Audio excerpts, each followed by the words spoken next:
Hello everyone, I'm Alice. Today we are going to talk about conducting your marketing on social media. To conduct the marketing on social media, there are three important things you have to keep in mind. First, don't be afraid of the negative. Second, don't be afraid to throw out what is not working. And finally, don't fall in love. We will discuss in detail about these conducting manners. Firstly, when we talk about why we should not be afraid of the negative, every day we have to deal with clients. Thinking that you can prevent the negative things from being posted about you on social media sites just by staying out of the social media marketing, it is a huge mistake for any company to make. So don't be afraid of the negative. Facebook, Twitter are two popular sites. Twitter has huge users over 30 years old. Facebook has one of the fastest growing demographics is users over the age of 45. Although anyone can be active in social media, some types of social media tend to be more popular with a certain demographics.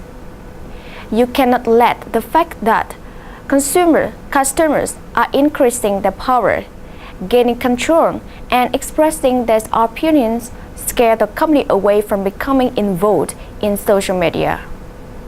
Negative opinions will always exist. When dealing with social media, companies need to fully understand that they are no longer totally in control of what is being said. The public relations team can no longer install control over what people are saying about you to the press. Journalists now want a balanced story. In search of that balance, they search on Google, Yahoo, and Bing. Journalists visit all different kinds of social media sites to find the other side of the conversation. A lot of companies let an outside PR company, ad agency, or search engine optimization (SEO) resource handle their social media.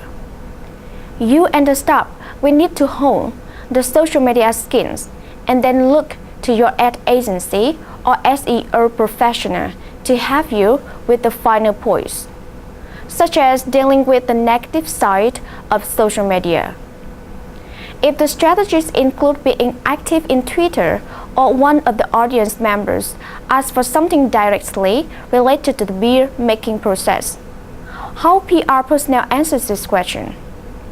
When you know that one of the beers has such beautiful amber glow, or the taste of the beer you make has a subtle but delightful hint of apricots in it, they won't, and you won't want them to try to answer anyway. So they have to come back to you for the answer.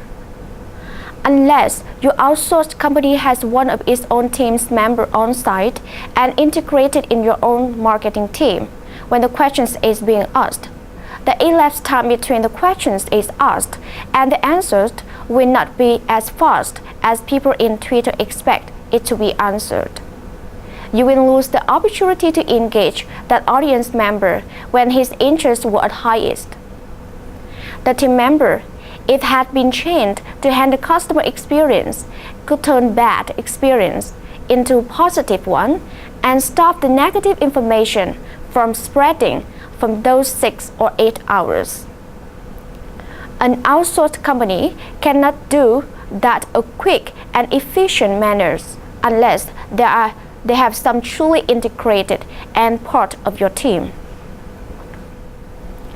Even in the offline world, companies have to deal with both legitimate complaints about their business and constant complainers who are out to get as many free services as they can from the company. In the offline world, the staff come to know the difference between the trolls and customers who have duly wronged by your company. When online, you don't have that face-to-face interaction with the customer, So the job of deciphering the difference is a little tougher. You don't want to stop chasing the trends and wasting the time with the trolls and complainers. These types of people aren't really and truly the social media community types because they are focused only on themselves. After a while, they get pretty easy to spot. Therefore, you should know the difference between the constant complainer and obsessed customer. A few signs can help you sort the trolls from legitimate obsessed customer.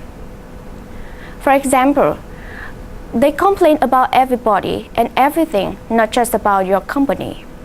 The world has wronged them. They don't complain on just one site, such as Yep. They complain on a lot of sites all the time. They use the same username and or avatar across social media sites so that they can be found easily. Other companies have tried to appease them, to no avail. They have new creep every day or every week. They tend not to have a lot of fans or friends. They engage in arguments with community members quite often. If you do realize that you are dealing with a troll, the best course of action is to just acknowledge their displeasure in a professional manner and apologize for any inconveniences they encountered. It's best not to engage this type of person any further. What's more important about this is that most of the other community members are smart enough to know the trolls will never be made happy. They will always notice the polite and businesslike manner of acknowledgement and will respect it. You can spot the legitimately upset customer with these signs. For example, until the incident that upset them, they will talk positively about you. They communicate in a friendly manner with the entire community. They actively create new content for the community. Unlike the constant complainer, they rarely badmouth anyone. They have a lot of friends and fans. They generally have fun with other community members and attempt to resolve issues or disagreements. Paying more attention to upset customer than trying to fit a troll will improve your bottom line and your reputations in the community. Members of social media communities are pretty quick to identify and know full well which members are the constant complainers and will never be made happy. If they see that you are catering to the constant complainer, you can lose respect in the community. This is why it is important to understand who you are dealing with. Consider the example of Royal Caribbean Cruise Lines. In May 2008, the company opted to take the unusual measure of banning a couple whom they considered constant complaints. The couple from Cleveland wrote reviews of their cruise on social media forums geared toward travel on cruise lines. Each time they complained, the cruise lines respond by giving them some types of discount, which the couple duly reported in forums. The members of these communities took notice and also felt rather strongly about this couple's actions. The communities as a whole took action, and community members wrote to the president of Royal Caribbean. Being present in social media can go a long way toward giving you authority and respect when dealing with negative situations. On social media sites that allow community members to review companies, their products, or their services, it is becoming more important for companies to be directly involved in these sites. So you need to handle the negative with style. To understand the world of social media more intimately, I use social sites for just about everything I do. My friend David took a trip to Key West, Florida, and used TripAdvisor to find a hotel. He wanted a smaller hotel closer to downtown, but far enough away from the hustle and bustle. The Palms Hotel on White Street in Key West is inactive in TripAdvisor. Hotel staff monitor these comments and actually respond to both negative and positive reviews. When there are negative reviews, they don't discredit the reviewer. Instead, they explain the situation to the complainant. The Palms is a pet-friendly hotel, but it does have a weight limit on the pets you can bring. Unfortunately, that rule was recently put in place, which is a big disappointment for guests who visited before with dogs above the new weight limit. As you can see, management responded. They acknowledged the complaint and didn't discredit the complainant, but they also explained why the rule had changed. This wasn't only response the Palms had with TripAdvisor either. How the Palms respond in each situation, whether it was negative or positive, had a big influence on the decision to stay there. As more people use sites such as TripAdvisor to make their decision about whether to stay on vacation, it becomes increasingly important for property owners to become more involved with these communities and reviewers. When you are involved in a business, you have to deal with negative aspects sometimes. Although we have been conditioned to handle problems by traditional means, such as utilizing PR company, today's online world and social media sites are requiring business to become more intimately involved with their customer and both their praises and complaints. The difference is online world is the speed at which customers can share their experiences. If you respond in the right way to the negative reviews, comments, and other types of media placed in social media sites, you can actually turn negative situation into positive outcomes. It's all a matter of how you as a company respond. Second, to conduct the marketing on social media, you should not be afraid to throw out what is not working. Starting or implementing a social media strategy for the wrong reasons won't have your company. Also, just because your marketing agency think a particular tactic could work doesn't mean it's the right for the company. Continuing a marketing tactic without knowing whether the efforts are successful for the bottom line is like the blind leading the blind. If you are just engaging people in a forum without first establishing the end goals, the team will blindly implementing a marketing tactic without knowing whether it can actually succeed. Continuing to engage the community without monitoring the effect on the company or measuring the success or failure can lead to wasted efforts. Social media marketing has no rules. Just because you start a social media campaign does mean not you have to keep doing it the same way. Sometimes what you thought could be value to a community will not be received well.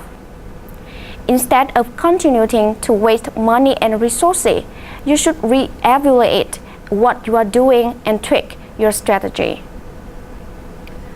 Measuring and monitoring success with social media marketing is very subjective and fluid. A successful approach for one company might be a failure for another. Most of the time, you need to measure your success manually. The social media marketing efforts will rarely result in direct action. Instead, social media affects the more intangible aspects of a company's marketing and branding. So, how do you tell if the strategy is working? You can monitor and measure the efforts. Monitoring is different from than measuring. You need to use specialized monitoring tools that can tell you where people are discussing your company, your products, or your services. Furthermore, these tools can help you gauge the amount of buzz around your company and can even alert to you a potential problem on the horizon. Monitoring tools can help companies respond to both negative and bad situations in a timely manner. Companies can use website analytics for measuring, but the approach has some drawbacks. Most companies are limited to seeing only their own analytics. For example, if you could measure the success of video that you post on the company site, but you could not be able to monitor the success of the same video posted on YouTube. Although YouTube does provide a decent amount of data about your video, you still must manually put all those measurements into your own reporting structure to have measures success. Measuring social media is a lot more manual intensive than measuring other online marketing efforts, such as search engine optimization, SEO, or pay-per-click PPC efforts.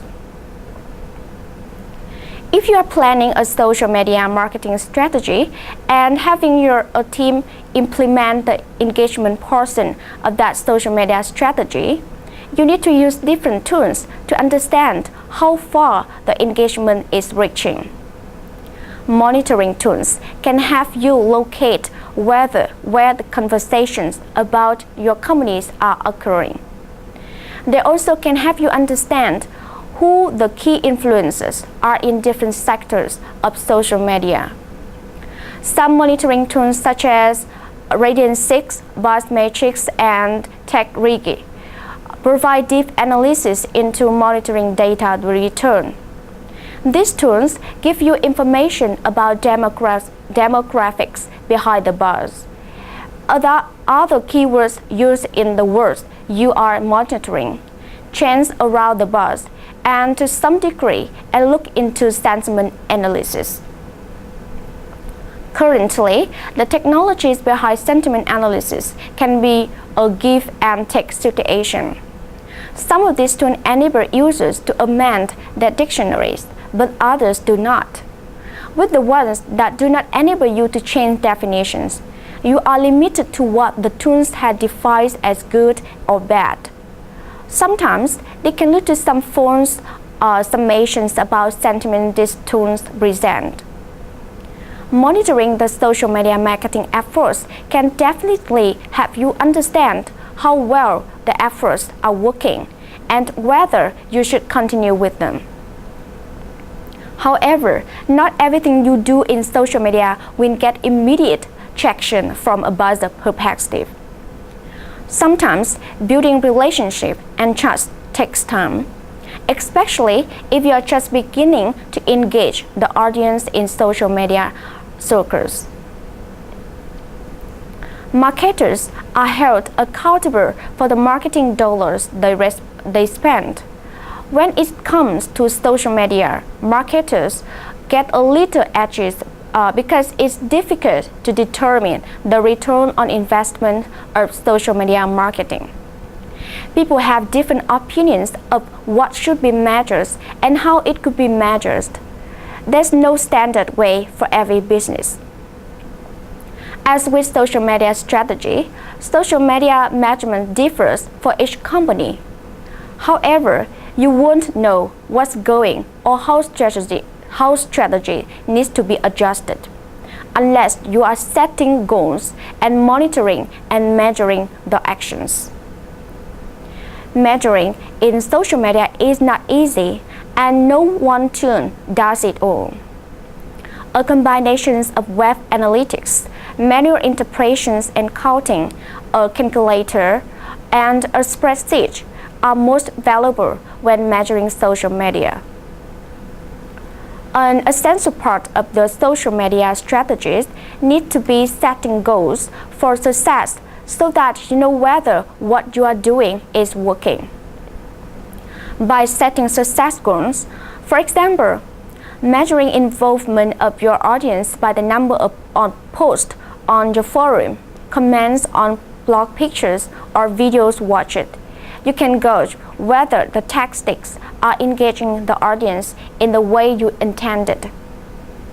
If the engagement strategy is not working, if it isn't reaching the desired goal you have defined as a success, then it is time to reevaluate. Adding these goals to the strategy can save a lot of wasted time and resources. For example, if you set a goal to have a 10% increase in volume of buzz via blog posts and comments within 3 months of engaging the community, and that isn't happening, you must either take a new approach or stop the engagement tactic. Maybe you have paid a lot of money to an agency to have you implement the strategy. You are not starting to see the needle move a little after a few weeks of implementation. You need to seriously consider a quick re-evaluation. Social media marketing doesn't require you to see a strategy through to the end. In fact, social media marketing is constantly changing. New tools and new ways to communicate and share are always appearing on the internet.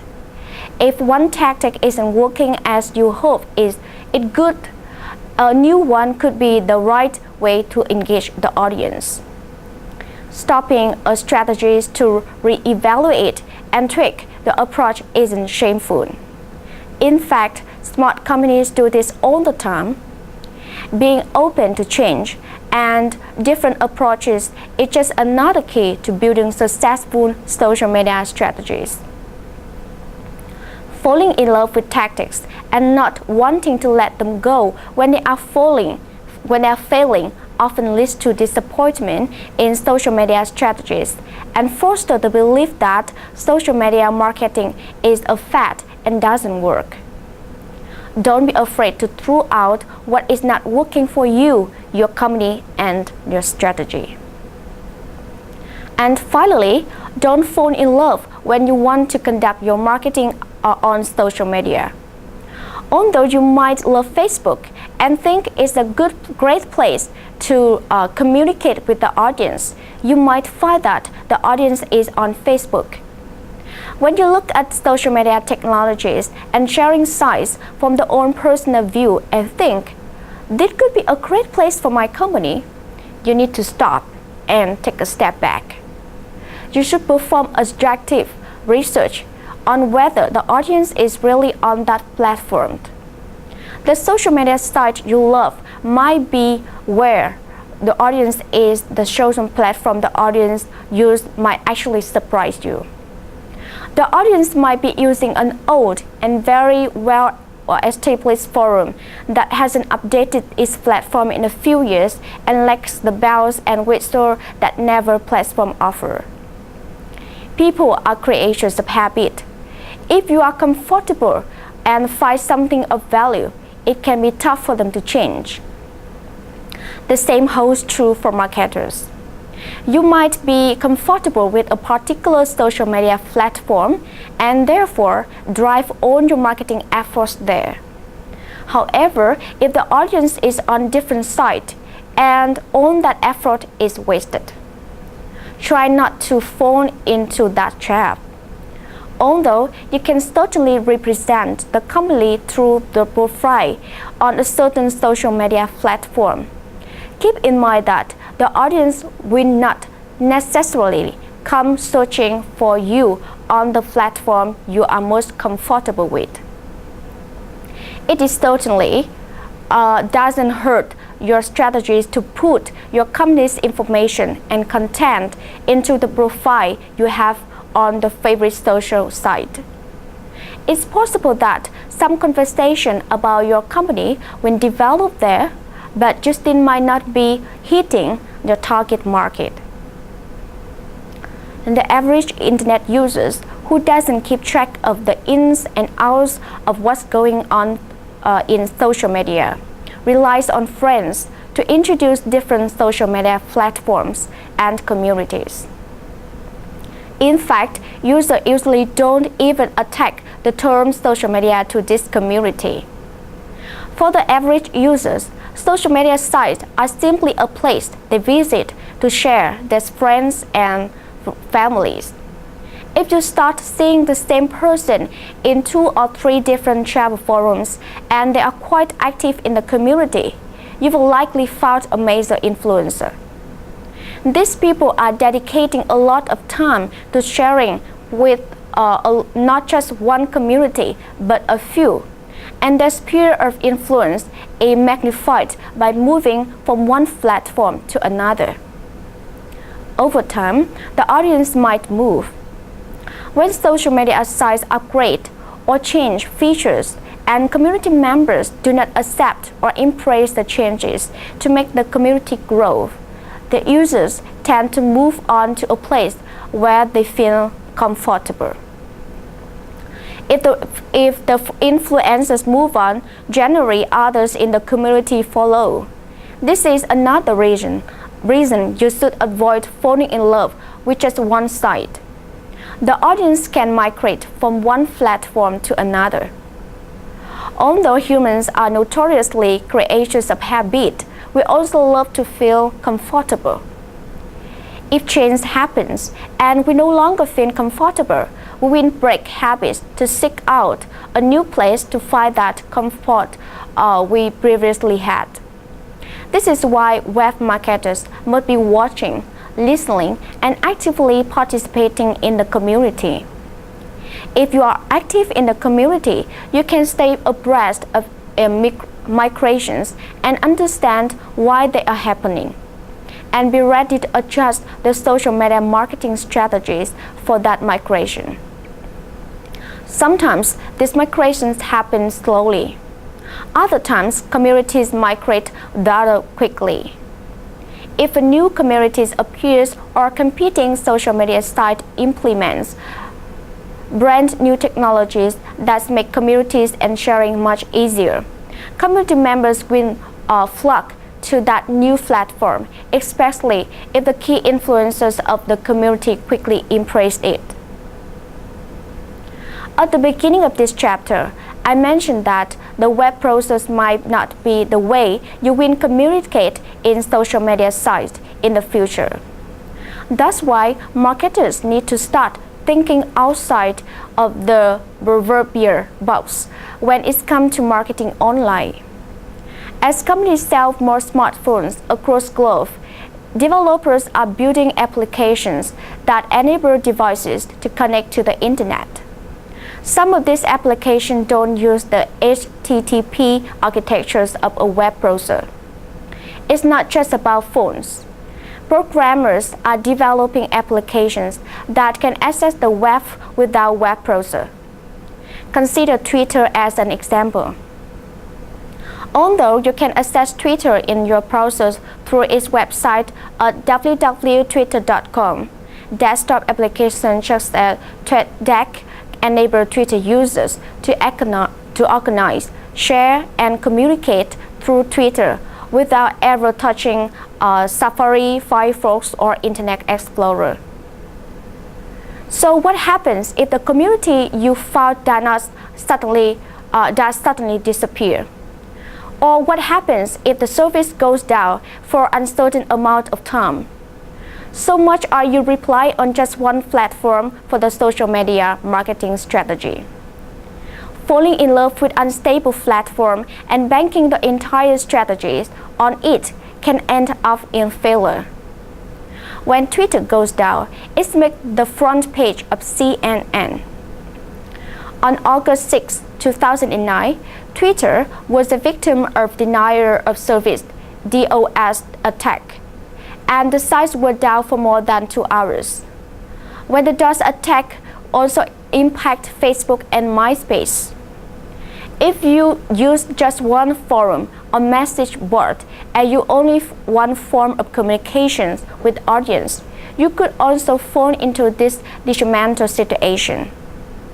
What happens if you find that the site has been taken down or non-payment of hosting services, that the owner died, or that the original company that ran it filed for bankruptcy? These type of events are very real and have happened. It's upsetting the community members who have invested so much time and passion into the community.